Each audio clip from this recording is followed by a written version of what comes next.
Today I will take you to one of the few stores in Osaka that specializes in sealed products with boxes at crazy prices.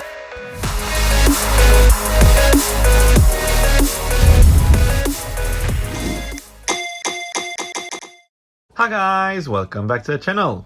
We are in Osaka, Otaku Road, where we did our last chase hunt. But today we're here for something different. We're here to do our first card shop tour in Osaka. And for our first pit stop, I've chosen Card Shop Gotcha. We're starting here for a few reasons. First, it's a store that's fairly recent, less than a year old. Second, it's a store that does only Pokemon items. And third, it specializes in sealed items, which I know you guys like very much. And because Osaka stores in general have a stronger focus on singles, can't hurt to start with some sealed. And I'd even add a fourth reason: the store's name is pretty cool. But that's my personal opinion. So, there are 3 card shops in this building. The one on the 3rd floor just opened, it seems, so I don't know what they do. We might give it a try soon after. The Sea Labo on the 2nd floor closed down some months ago though. I guess they still haven't found a new tenant, but yeah, they moved to another location. So for now, let's focus on the one store I've heard so much about and see what it has to offer. So, first impression, for a store that small to be that packed is usually a good sign. Unfortunately, you can see as for the singles, this store suffered like most of the stores in Japan currently.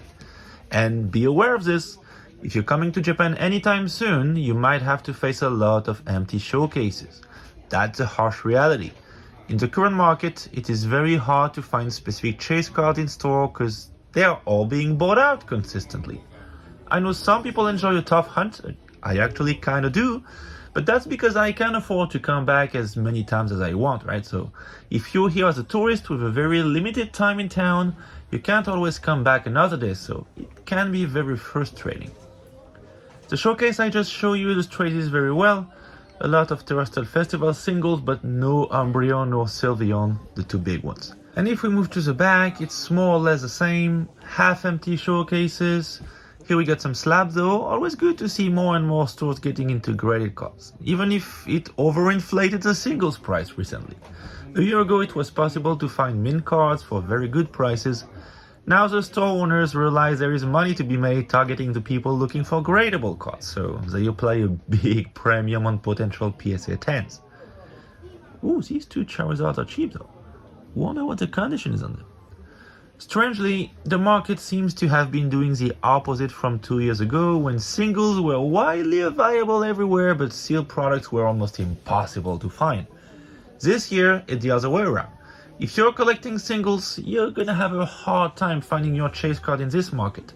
But if you're after sealed, then you got places like Shinsoku in Akihabara or this store in Osaka with everything you need, because yes, I told you that this store focuses on sealed and I wasn't lying.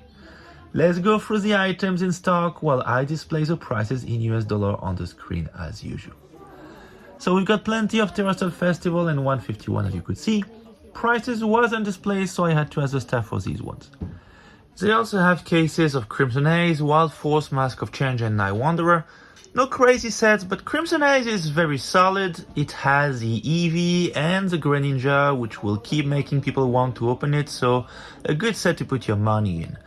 As of now, the Eevee is a $35 card in Japan, which is huge for an illustration where you have 1 in 4 chances of pulling. As you can see, they have plenty of boxes from Sun and Moon, Sword and Shield, and Scarlet and Violet, and this is definitely one of the best selection of sealed items I've seen.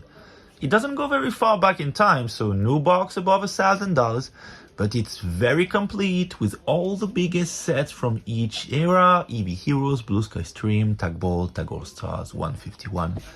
Price-wise was slightly below market price, with some very good deals like for Supercharged Breaker, for example, sold for $72, while market is around $85, which is crazy for a set that's not even 6 months old.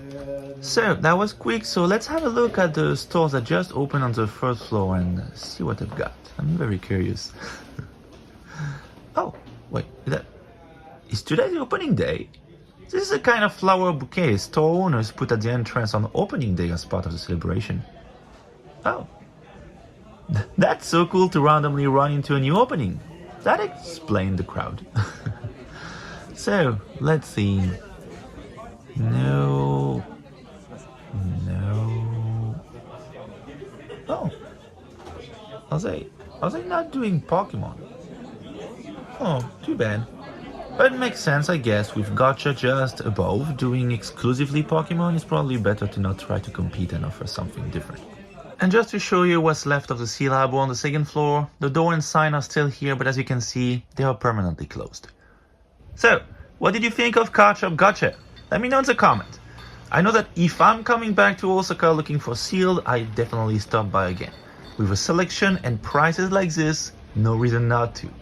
Oh, and I forgot to mention that they do tax-free, so if you're coming as a tourist with a tourist visa, that's 10% off for you guys. That's all I have for you today. This was Card Shop Gacha in Osaka, Nipponbashi. Thank you for watching. Bye!